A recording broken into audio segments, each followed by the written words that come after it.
दोस्तों स्वागत है डीएल फॉर स्टडी में। दोस्तों देखिए लूसेंट का जो है पहले आप थ्योरी अगर पढ़ लिए हैं तो उसके बाद ऑब्जेक्टिव बनाने का मज़ा ही कुछ अलग है। दोस्तों आइए हम आपके बायोलॉजी का चैप्टर 1 चैनल पे डाल चुका हूँ और चैप्टर 2 जो है पादप जगत का वर्गीकरण जो कि लूसेंट ऑब्जेक्टिव से लिया गया है, जिसका इंग्लिश में क्लासिफिकेशन ऑफ प्लांट किंगडम। जैसे कि आप स्क्रीन पर देख रहे हैं ये लूसेंट का बुक है और ये चैप्टर का नाम है छीन लो सिलेक्शन। अगर मेहनत करिएगा तो ही ये सिलेक्शन छीना जाता है।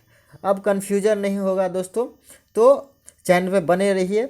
और देखिए यहाँ पे एक पेज आपके लिए है ताकि ये काम करे, उससे मोटिवेशन मिलता है। ये लोगो है चैनल पे, जो अगर हैं आप वीडियो देख रहे हैं तो शेयर करना नहीं भूलिएगा ताकि आपका दोस्त भी देखे, लाइक कर दीजिएगा, मोटिवेशन मिलता है। और सब्सक्राइब करना नहीं भूलिएगा, ठीक है दोस्तों। आइए पहला क्वेश्चन देखते हैं।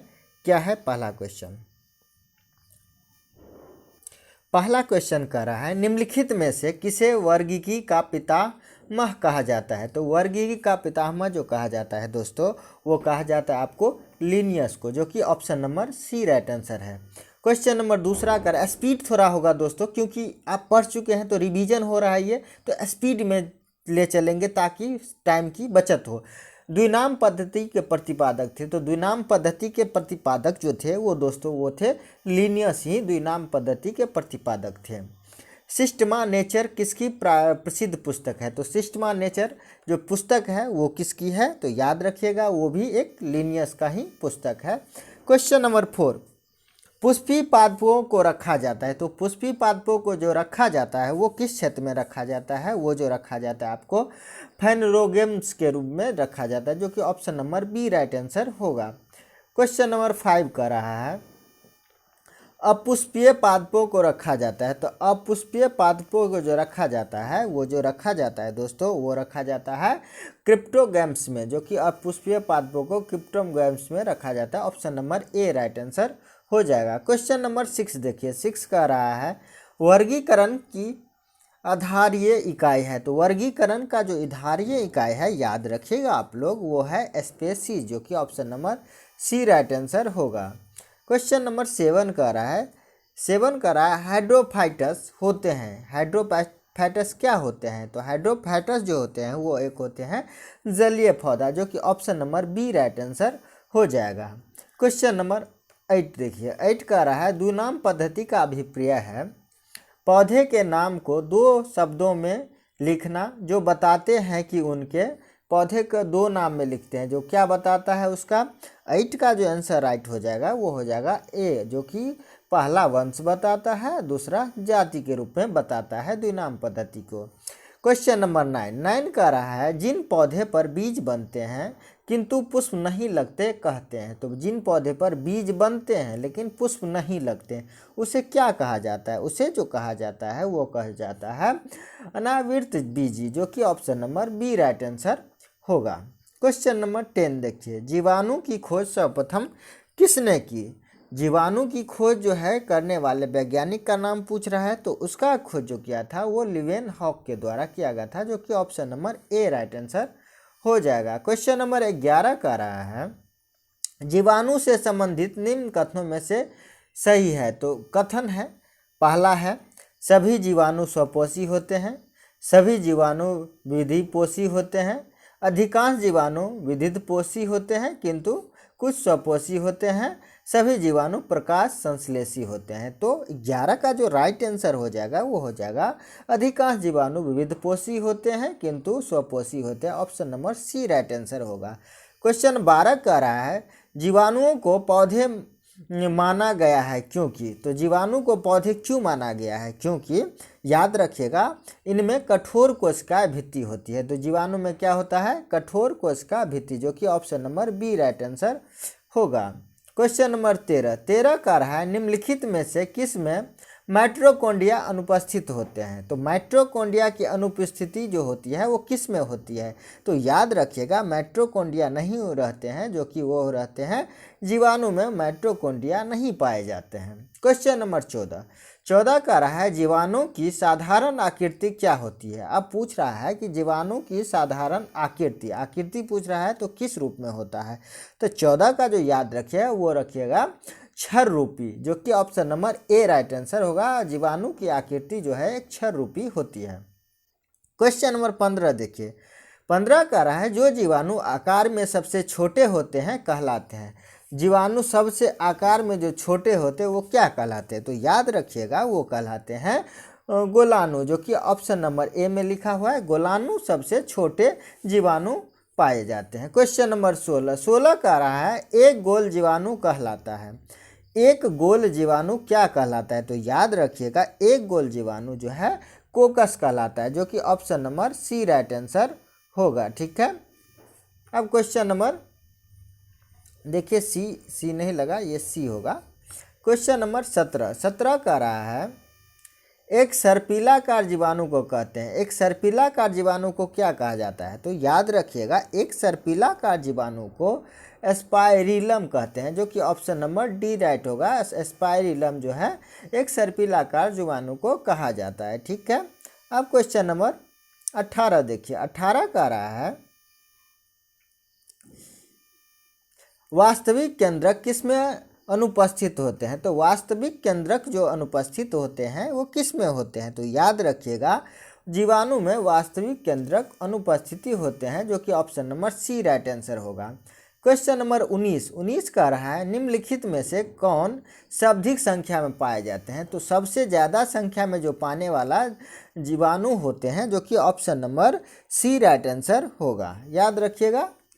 क्वेश्चन नंबर 20, 20 कह रहा है बैक्टीरिया में पाए जाने वाला प्रकाश संश्लेषी असाय कहलाते हैं। तो बैक्टीरिया में पाए जाने वाला ये जो प्रकाश संश्लेषी असाय जो है क्या कहा जाता है? तो याद रखिएगा प्रकाश संश्लेषी असाय जो होता है वो होता है वर्ण की लवक, जो कि वर्ण की लवक option number C right answer होगा। क्वेश्चन नंबर 21 कह रहा है पाश्चर प्रसिद्ध है। तो पाश्चर किस रूप में प्रसिद्ध है? तो याद रखिएगा पाश्चर जो है वो रोगों की जर्म थ्योरी के लिए प्रसिद्ध है। क्वेश्चन नंबर 22, 22 कह रहा है निम्न में से सबसे छोटी जीव है। सबसे छोटी जीव पूछ रहा है तो कौन सा है? तो निम्न में से सबसे छोटी जीव माइक्रोप्लाज्मा है, जो कि option number C right answer होगा। क्वेश्चन नंबर 23 कह रहा है जो जीवाणु सीधे ही वायुमंडलीय नाइट्रोजन को नाइट्रोजन के यौगिक में बदलते हैं कहलाते हैं।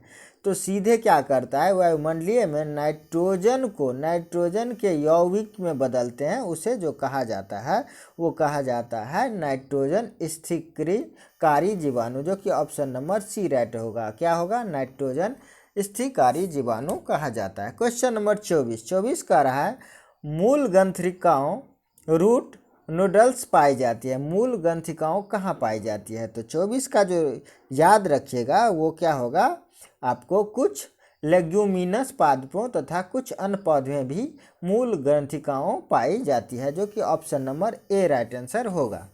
क्वेश्चन नंबर 25, 25 का रहा है अधिक नमक वाले आचार में जीवाणु जीवित नहीं रह पाते हैं, क्योंकि देखिए जीवाणु जो जीवित नहीं रह पाते हैं अधिक आचार में तो नमक अधिक दिया जाता है, तो उसमें क्या हो जाता है? उसमें जो होता है मरने की जो जीवाणु की प्रक्रिया होती है, वे जीव द्रव कुंचित हो जाते हैं, इस तरह मर जाते हैं। क्या होता है? जीव द्रव कुंचित हो जाते हैं, जो कि option number A right answer होगा। ठीक है, क्वेश्चन नंबर 26, 26 कह रहा है मानव की आंत में पाए जाने वाला जीवाणु है। मानव की आंत में जो पाया जाता है वो जीवाणु क्या होता है?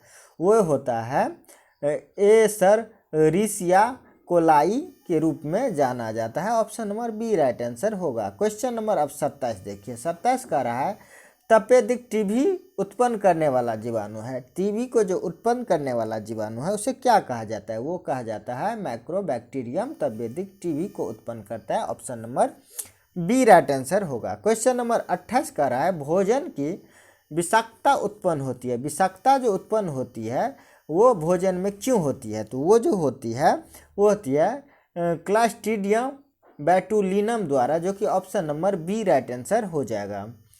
क्लस्ट्रीडियम बैटुलिनम द्वारा भोजन में विषाक्तता उत्पन्न होती है। क्वेश्चन नंबर 29 का रहा है एंटीबायोटिक्स अधिकांशतया प्राप्त होता है। एंटीबायोटिक्स जो प्राप्त होता है कहाँ से प्राप्त होती है? वो जो प्राप्त होता है याद रखिएगा वो जीवाणुओं के द्वारा एंटीबायोटिक्स प्राप्त होता है। क्वेश्चन नंबर 29 का सी राइट आंसर है। ठीक है, क्वेश्चन नंबर अब 30 का रहा है, यदि जीवाणु कोशिका प्रति 20 मिनट में विभाजित होती है तो 2 घंटे में कितने जीवाणु बनेंगे। तो याद रखिएगा 2 घंटे में जो जीवाणु बनेंगे वो आपको 64 जीवाणु जो है बनेंगे।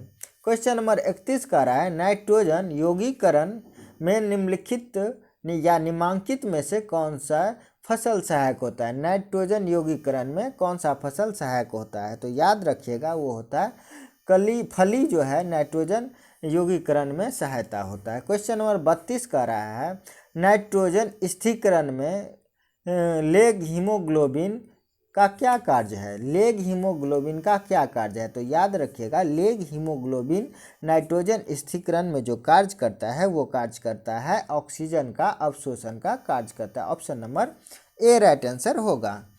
क्वेश्चन नंबर अब 33 देखिए, निम्नलिखित में से कौन सा रोग बैक्टीरिया से होता है। तो अब बैक्टीरिया से रोग होने वाला एक फार्मूला हम आपको बताते हैं, पंडित जी का टिकन्यूहेरिया। क्या है, यहाँ लिखिएगा पंडित, देखिए पंडित से प से हो जाएगा प्लेग, ड से होगा डिप्थीरिया, त से होगा तपेदिक, का एक लिखिएगा, का हो जाएगा कुष्ठ रोग। ठीक है, उसके बाद है टिक का लिखिएगा, ट से हो जाएगा टिटनेस, क से हो जाएगा काली खांसी, और है का हो जाएगा हैजा। याद रखिएगा ये निमोनिक्स है, कोई उतना परिवर्तन नहीं देने वाला है, वैसे छोटा सा याद रखिएगा। इसमें कौन सा हो जाएगा, 33 का जो राइट आंसर हो जाएगा वो हो जाएगा आपको दोस्तों ए दो की तपेदिक है। ठीक है, तो ये यहाँ लास्ट कर गया। तो याद रखिएगा ये जो है वॉल्यूम 1 था, इसका और भी वॉल्यूम आने वाला, ये वॉल्यूम 1 के रूप में है, ताकि इसमें और क्वेश्चन है, कुछ क्वेश्चन छूटा हुआ है जो कि क्वेश्चन आपको करवा दिया जाएगा। इसके बाद वॉल्यूम 2 आएगा। ठीक है, तो यहाँ देखिए एक पेज में क्या है, सब्सक्राइब करना नहीं भूलेगा, ताकि हमको मोटिवेशन मिलता है। सब्सक्राइब बटन दबा दीजिएगा और शेयर करना नहीं भूलेगा। जय हिंद दोस्तों, जय भारत।